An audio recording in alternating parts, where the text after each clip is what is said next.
అది అయితే ఇప్పుడు నీకంటే సెక్యూరిటీ లేదు. నువ్వు నిలబడి స్టాండ్ తీసుకొని మాట్లాడుతున్నావు కదా! మరి ఈయనకి సెక్యూరిటీ కావాలంట ఈయనకి. ఓకే. ఈయనకా? ఆయనకి ఇంకా సెక్యూరిటీ కావాలంట. ఒక 700 మంది. సేమ్ అలానే మరి నువ్వు సెక్యూరిటీ అడగొచ్చు కదా నువ్వు. ఏమన్నా ఒక చిన్న మాట, ఆ! ఇలాంటి రాక్షసుణ్ణి, హ్మ్. ఇలాంటి ఆంధ్ర దొంగని, ఇలాంటి నిజాయితీ లేని మనిషిని 5 సంవత్సరాల కాలంలో ఆంధ్రప్రదేశ్ని అట్టడుగిచ్చి అట్టడుగు స్థాయికి చూపించిన ఇలాంటివంటి అవినీతి పరుడికే ఇంత సెక్యూరిటీ కావాలంటే, ఇలాంటి వాడినే వెనక ముందు చూసుకోకుండా ఎదిరించి నిలబడ్డ ఆర్పీకి నాకు సెక్యూరిటీ అవసరం లేదా? మా జగనన్న నాకు సెక్యూరిటీ ఇప్పించి తర్వాత జగనన్న అడగాల్సిందిగా కోరుకుంటున్నా.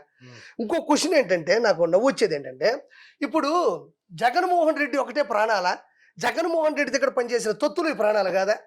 జగన్మోహన్ రెడ్డి దగ్గర పనిచేసినటువంటి ఎమ్మెల్యేలు, మాజీ ఎమ్మెల్యేలు ప్రాణాలు కాదా? అందులో ఉన్న క్యాబినెట్ మినిస్టర్లు ప్రాణాలు కాదా? అందులో ఉన్న ఎమ్మెల్సీలు ప్రాణాలు కాదా? జడ్పీటీసీల ప్రాణాలు కాదా? లోకల్గా వాడుకొని వదిలేసిన దొంగలు నీ రౌడీలకి ప్రాణాలు కాదా?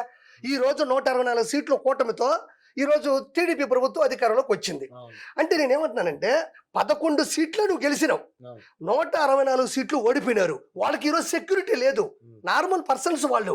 అంటే ఎంతసేపు నీ బతుక్కి నువ్వు ఎక్కడ ఎవరు లేపేస్తారా, ఎవరు ఎత్తేస్తారా, నీ సెక్యూరిటీ కోసమే నీ తపన. కానీ నీ ఎమ్మెల్యేలు ఇప్పుడు వాళ్ళ పరిస్థితి ఏంది? వాళ్ళు కూడా టీడీపీ పార్టీని విపరీతంగా తిట్టిన వాళ్ళే కదా, బూతులు తిట్టిన వాళ్ళు, అరాచకంగా పరిపాలించిన వాళ్ళు, వెనక ముందు చూసుకోకుండా లేపేస్తామని చెప్పిన వాళ్ళే కదా. అంటే నీ ప్రాణాలు కాదా? నీ ఎమ్మెల్యేలు ప్రాణాలు కాదా? అంటే ఎంతసేపు జగన్మోహన్ రెడ్డి ప్రాణాలు నాకు 780 మంది కావాలి, 100 కోట్లు ఖర్చు పెడతా ఉంటున్నా. ఈ జగన్మోహన్ రెడ్డి దమ్ముంటే నీ ఎమ్మెల్యేలకు కూడా సెక్యూరిటీ ఇప్పించు. ఎమ్మెల్యేలు ప్రాణాలు కాదా? వాళ్ళు నీ కోసమే కదా అన్ని మాట్లాడినారు, నీ ఎమ్మెల్యేలు కదా వాళ్ళు కూడా. అంటే ఎంతసేపు ఇతనికి అంతా ఏంటంటే, ఆ సెక్యూరిటీ గార్డులు, ఆ ఇల్లు, ఆ వాతావరణం, ఆ హంగులు అంతా కూడా పెద్ద పెద్ద స్థాయిని కోరుకుంటాడు. నువ్వు కట్టుకోవచ్చు కదా ఒకసారి. ఆ పెద్ద పెద్ద బారికేడ్లు కట్టించారు కదా ఇంటికి. ఎవరికి? వాళ్ళ ఇంటికి బారికేడ్లు పెద్ద ఎవరు డబ్బులయ్యా? ప్రజల సొమ్మయ్యా. వేల కోట్ల రూపాయలు ఖర్చు పెట్టుకొని నువ్వు కట్టుకోవచ్చు కదా పెద్ద పెద్ద బారికేడ్లు. నాకు యాడ్ నుంచి వస్తాయి. అదే ఇప్పుడు ప్రజల స్వామ్యంలో, డెమోక్రసీలో గెలిచిన వ్యక్తి అతను, ప్రజాస్వామ్యంలో. అలాంటి వ్యక్తి వాళ్ళ డబ్బులు మొత్తం నాకేసి ఇలా చేసుకున్నాడు అతను చూడండి, తాడేపల్లిలో ఒక ప్యాలెస్ ఉంటది, తర్వాత వచ్చేసి బెంగళూరులో ఒకటి, తర్వాత చెన్నైలో ఒకటి, ఆ తర్వాత హైదరాబాద్ లో ఒకటి, ఎక్కడ పడితే అక్కడ, ఎక్కడ విశాఖపట్నంలో ఎక్కడ పడితే అక్కడ పెద్ద పెద్ద స్టార్ హోటల్ తలపించే ఇల్లు కట్టుకున్న మహానుభావుడు అతను. అతనికి ఏమీ లేదబ్బా.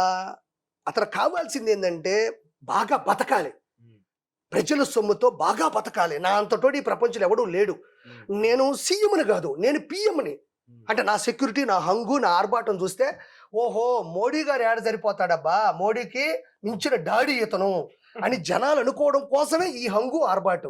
మనం ఓడిపోయినప్పుడు మన బతుకెంత, మనం ఎందుకు ఓడిపోయినాం, జనాలు ఎందుకు మనల్ని చేదరించినారు, మనం ఎందుకు ఇంత స్థాయికి దిగజారిపోయినాము అని అనుకోవాలి తప్ప, ప్రజలకి సెక్యూరిటీ ఇవ్వలేకపోవడం వల్లే కదా.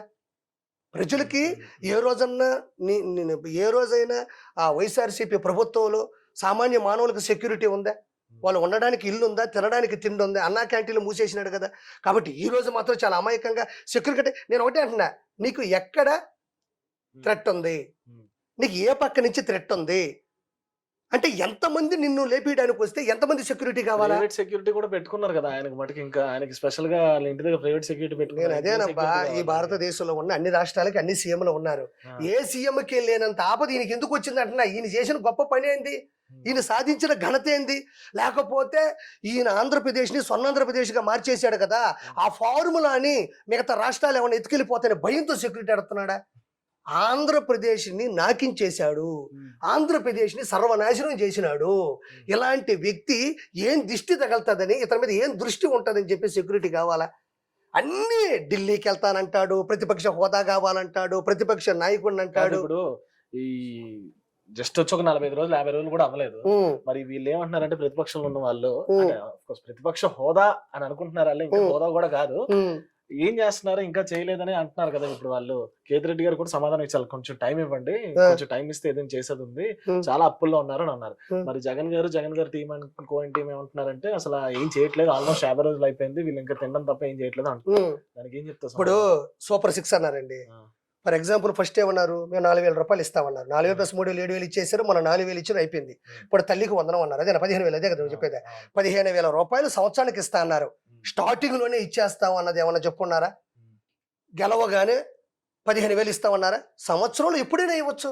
ఆ సంవత్సరం ఇంకా 15,000 అయిపోయినట్టు. గెలవగానే ఫస్ట్ రోజే సంతకం పెడతామని ఉందా అండి దాంట్లో? 15,000 రూపాయలు. ఇప్పుడు ఫర్ ఎగ్జాంపుల్ ప్రతి నెల ఇచ్చేదాన్ని పెన్షన్ అంటారు. ప్రతి నెల అంటే ఎప్పుడు ఇవ్వాలి? 1వ తారీఖు ఇవ్వాలి. 2 నెలలకు ఇచ్చేసారు. ఒకసారి 7,000, ఒక 4,000 ఇచ్చారు. ఇప్పుడు ఏమన్నారు? తల్లికి వందనం 15,000 ఇస్తాను, తల్లికి వందనము 15,000 ఇస్తానని అంటున్నారు. ఇవ్వలేదు అనలా. కానీ సంవత్సరంలో ఎప్పుడైనా ఇవ్వచ్చు. అది సంవత్సరంలో ఈ ఫస్ట్ గెలవగానే ఇస్తానని ఎక్కడ చెప్పలేదే. ముందు అది చదువుకోవాలా. ప్రతిదీ ఇప్పుడు ప్రజలు చదువుకుంటున్నారు, తెలివితేటలు ఉంటున్నాయి. చంద్రబాబు గారు ఏం చెప్పారు ప్రతి క్షణం వింటున్నారు. అది అంతా తెలుసు కూడా మళ్ళీ జనాన్ని మభ్య పెట్టడం వల్ల ఏమొస్తుంది మనకి?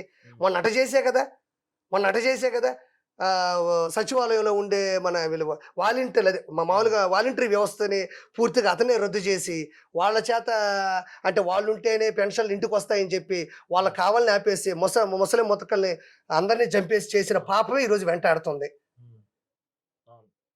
దుర్మార్గుడు. ఇప్పుడు మీ ఇంట్లో ఎలకలు పడితే ఏం చేస్తాం? మా ఇంట్లో ఎలకలు పడతాయా, ఏదో 30 రూపాయలు పెట్టి మందు తెచ్చుకుంటా, లేకపోతే 150 రూపాయలు పెట్టి 5 బోను తెచ్చుకుంటా. బోను మీది చిన్నిల్లు అనుకో, అద్దిల్లు అనుకో, డబుల్ బెడ్రూమ్ ఏదైనా అనుకో, మా వాళ్ళకి మాత్రం ఒక 1.35 కోట్లు అయిందంట ఎలకల కోసం. ఇది ఎలుకల మందు, ఎలుకలు పడ్డానికే. అవును, 1,35,00,000 తాడేపల్లి ఎలుకలకి. సిగ్గుండాలి.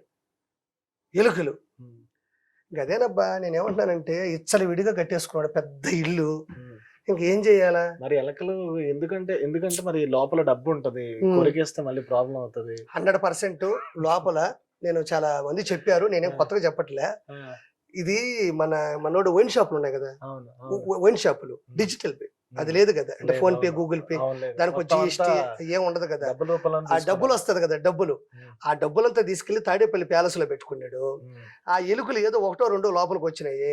ఆ భయపడిపోయి దానికి 1,30,00,000 ఖర్చు పెట్టాడు.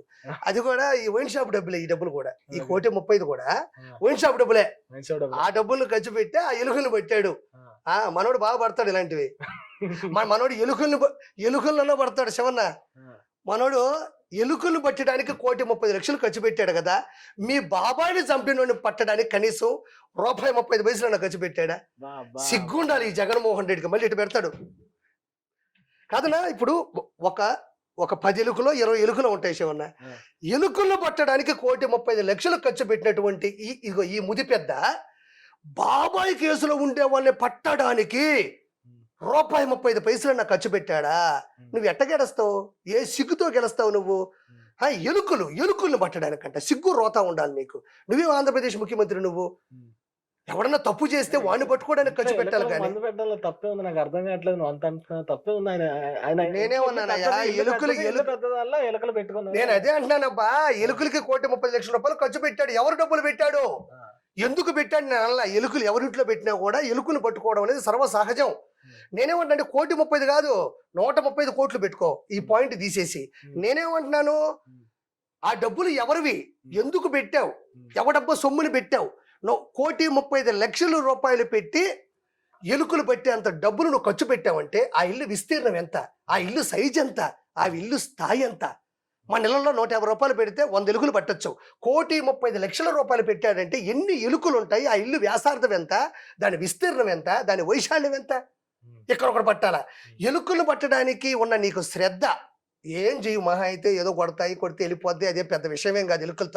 ఎలుకల కోసం నువ్వు పెట్టిన శ్రద్ధ, డబ్బులు బాబాయిని చంపిన వాళ్ళ కోసం ఎందుకు ఖర్చు పెట్టలేదు? బాబాయిని చంపిన వాళ్ళ కోసం ఎందుకు నువ్వు శ్రద్ధ చూపించట్లేదు? అంటే జగన్ ఒక తొక్ల అంటే మనోడికి మతి స్థిమితం కోల్పోయాడు. అతన్ని ఇమ్మీడియట్లీ ఎర్రగడ్డలో ఇవ్వాల్సిందిగా నేను మనస్ఫూర్తిగా కోరుకుంటున్నాను. మొన్న అసెంబ్లీ సమావేశాల్లో చంద్రబాబు నాయుడు గారు అన్నారు, ఇప్పుడు ఆల్మోస్ట్ 98,000 కోట్లు దాదాపు ఈ డిజిటల్ కాకుండా డైరెక్ట్ గా డబ్బులు తీసుకున్నారు అంటున్నారు. అవును, దాని మీద సోషల్ మీడియా కదా. 100% జగన్మోహన్ రెడ్డి సోషల్ మీడియాని, తన సొంత సోషల్ మీడియా సజ్జల భార్గవ రెడ్డి కొంతమంది ఉన్నారు కదా, వాళ్ళందరికీ కూడా శాలరీలు ఇచ్చింది. డిజిటల్ గా మందుకి డబ్బులు తీసుకోకుండా క్యాష్ రూపాన్ని తీసుకున్నారు. అవును, 5 ఏళ్లలో 98,000 కోట్లు దాదాపు అయిందని అన్నారు. అవును, కాదు వైన్ షాప్ అదే వైన్ షాపే. అవును డబ్బులు. అవును. సో చంద్రబాబు నాయుడు గారు అన్నారు ఈడీ కేసులు వేస్తానన్నారు. నిజంగా ఈడీ కేసుల నుంచి ఈయన తప్పించుకోవడం పెద్ద విషయం. ఆయనకి ఇన్నేళ్ళు బట్టి ఈయన ఇప్పుడు ఏం ఫస్ట్ చేయగలరు? ఇప్పుడు వైన్ షాపులు వచ్చే డబ్బుల మీద కదా నువ్వు చెప్పేది. 100% 99,000 కోట్లు వచ్చి ఉండొచ్చు, 1,09,000 కోట్లు కూడా వచ్చుంటాయి. వాటికి లెక్క పక్కా ఉండేది కాదు. రెండోది ఏంటంటే ఒక బ్రాండెడ్ మందు మీరు పెట్టారనుకోండి, అది 100 రూపాయలు అయితే 130 పెడితే 30 బార్డర్ ఉంటది. ఇతను ఏంటంటే నీకు తెలియదు ఏంటంటే అసలు ఎంత దారుణం అంటే అవి నీళ్లు, అంటే విషపు నీళ్లు. విషపు నీళ్ళని దాంట్లో పోసి అది 10 రూపాయలే, 150, 170 అమ్మేవాళ్ళు. అంటే 160 రూపాయల బార్డర్. 160 రూపాయలు అంటే ఒరిజినల్ బ్రాండ్ అనుకోండి. దానికి ఒక ఫార్ములా ఉంటుంది, దానికి కొన్ని రోజులు భూమిలో పెట్టుంటారు, మగ్గ పెట్టుంటారు, సీలింగ్ ఉంటుంది, బ్రాండ్ ఉంటుంది, దానికి ఒక లైసెన్స్ ఉంటుంది, ఇన్ని ఉంటాయి. కాబట్టి మార్జిన్ తక్కువ మిగులుతుంది. ఇతను ఏం చేశాడు, బ్రాండ్లు కొత్త ప్రవేశపెట్టి అసలు మందుకు ఉండాల్సిన విలువే కాకుండా ఆరోగ్యాన్ని చెడగొట్టేటువంటి విషయాన్ని నీళ్ళల్లో కలిపి దాంట్లో పోసాడు. కాబట్టి 170 రూపాయల ముందు అయితే 10 రూపాయలు ఖర్చు అయ్యేది దానికి. 160 రూపాయలు కూడా ఫోన్పే, గూగుల్ పే ఏమీ లేకుండా డైరెక్ట్ గా నువ్వు క్యాష్ ఇస్తే ఇస్తారబ్బా. ఆ క్యాష్కి లెక్క ఎక్కడి నుంచి వస్తుంది? అది ఎంత పెద్ద తప్పు.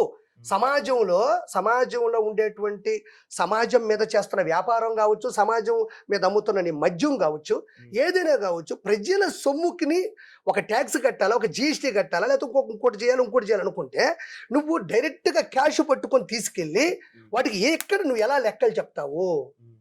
దానికి ఎట్లా లెక్కలు తేలాలా? అది చిన్న బాబాయ్ గొడ్డల పోటు పాత కేసులు 31 పెండింగ్ కన్నా కూడా సమాజంలో ఉండేటువంటి ప్రజాస్వామ్యంలో ప్రజల చేత, ప్రజల కొరకు, ప్రజల యొక్క గెలిచినటువంటి ఈ వ్యక్తి ప్రజల సొమ్ముని ప్రైవేటీకరణగా, అంటే ఏది అంటే ఒక బ్యాంక్ అకౌంట్కు సంబంధం లేకుండా, లింకు లేకుండా డైరెక్ట్గా అతను సంచిలో డబ్బులు వేసుకున్నాడంటే ఇలాంటి వ్యక్తులు మనకు అవసరమా? అవసరం కాకూడదు కాబట్టి ఓడించేశారు. ఈ రోజు 99,000 కోట్లు డబ్బులు అంటున్నావు మహిదరు, అంతకు మించి ఉండొచ్చు.